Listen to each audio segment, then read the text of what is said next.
Assalamualaikum warahmatullahi wabarakatuh, sahabat mata netizen.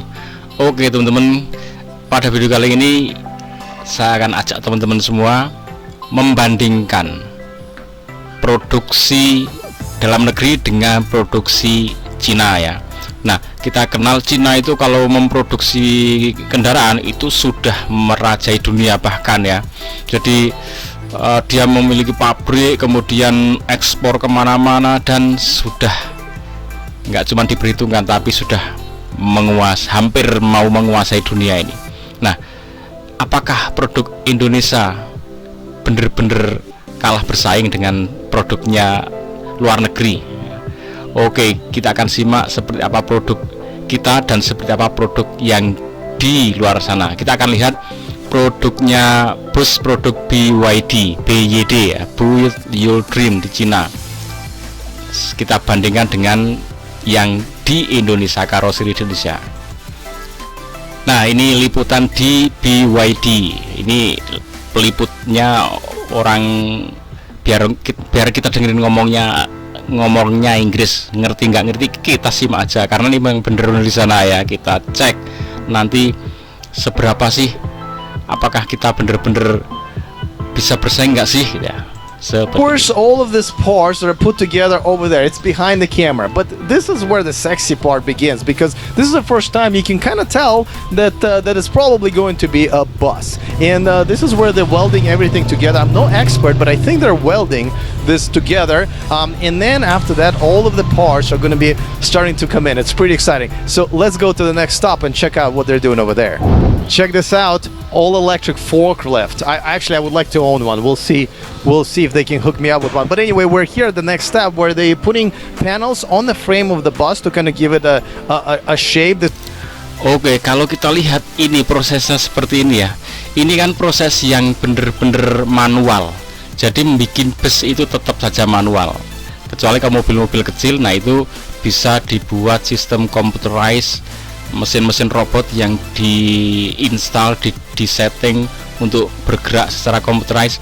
Tapi kalau untuk pembuatan bus ternyata masih seperti ini ya, masih dibuat dengan dilas manual seperti ini. Bahkan ini menyambungnya ini semuanya las-lasan seperti yang dilakukan di kita ya. Nah, artinya semuanya masih manual, dan ini akan tergantung pada keterampilan tenaga kerjanya lagi.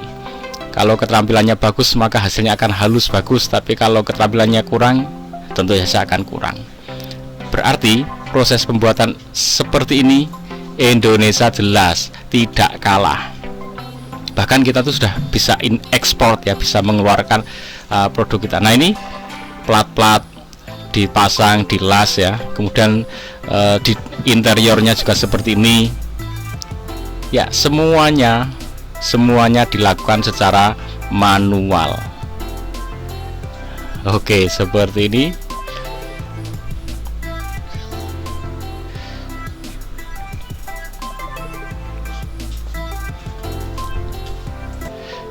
Kemudian ada tahapan setelah dicat ya, seperti ini ya. Oke, cuman ini mobil listrik ya. Jadi kalau mobil listrik, secara pembuatan bodi, saya akan membicarakan pembuatan bodi kita nggak kalah. Tapi kalau mesin, memang kita belum bisa bikin, entah mesin konvensional, apalagi mesin yang elektrik, memang kita belum bisa buat ya Indonesia. Sehingga kalau bicara masalah mesin, kita belum bisa berbicara. Tapi kalau masalah bodi, kita sudah bisa bersaing dengan mereka semua. Nggak ada masalah, kita mampu ya. Oke, kalau ini adalah bus produksi BYD, yaitu electric bus ya, bus elektrik. Makanya kalau pesen bus itu kadang ya sak gelundung dengan bodinya teman-teman, karena untuk setting, desain, penempatan baterainya, penempatan motornya, penempatan segalanya itu, kalau apa ya itu bisa sih kayak yang direview sebelumnya, dengan sasis yang kita punya, kita beli mesinnya ya, mesin listriknya, kemudian dirakit sendiri bisa. Tapi yang sudah itu di Indonesia itu produksi BYD, langsung mobil sudah jadi diangkut ke Indonesia. Jadi bukan pretelan yang dirakit di Indonesia kalau yang bus yang selama ini sudah berjalan di Indonesia. Oke. Next video saya akan ajak teman-teman juga melihat bus electric vehicle ya, mobil bus listrik yang sudah dioperasikan di Indonesia, produksi dari BYD, dan ini sudah berjalan beberapa tahun yang lalu sebenarnya. Tapi kita tengok seperti ini di produsen aslinya sana di Cina ya.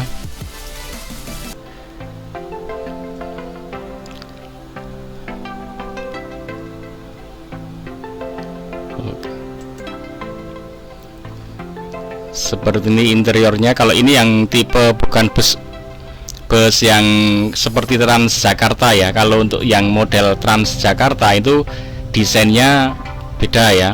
Untuk ada yang untuk space berdiri, ada yang duduk. Nah, kalau ini semacam bus pariwisata ya, itu settingannya semuanya duduk. Seperti ini proses perakitan di Indonesia, jadi tidak jauh beda ya. Seperti ini prosesnya. Ini pas pembuatan sasisnya ya. Nah, ini ada sasis, kemudian disambungkan dengan bodinya. Jadi ini dibuat penyambungan ke bodi. Kemarin saya dikomplain itu bukan dudukan tapi penyambungan ya. Ya dudukan itu untuk menyambungkan antara sasis dengan bodi. Iya, kalimatnya apalah ya, untuk memudahkan mencerna, entah itu didudukkan di situ dengan disambung ya. Tapi intinya itu adalah di settingan untuk menempelkan, untuk memposisikan bodi ke sasisnya, apapun bahasanya kalian lah, silahkan. Nah seperti ini, jadi prosesnya mirip-mirip ya teman-teman.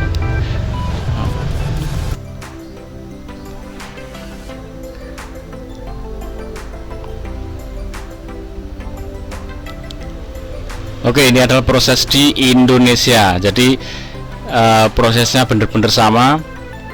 Nah, kalau masalah kualitas nanti memang akan jatuh lagi di keterampilan masing-masing tim itu. Nah, ini cutting pemotongannya, pemasangannya, penempelan ke bodinya ya. Itu semuanya dilakukan secara manual dan sama.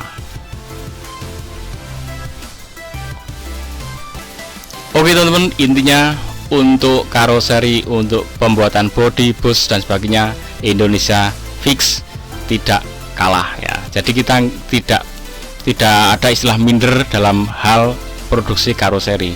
Cuman untuk masalah mesin itu kita masih melongo melihat Cina yang selalu berinovasi, dan mereka benar-benar punya pabrik sendiri, pabrik untuk menciptakan mesinnya.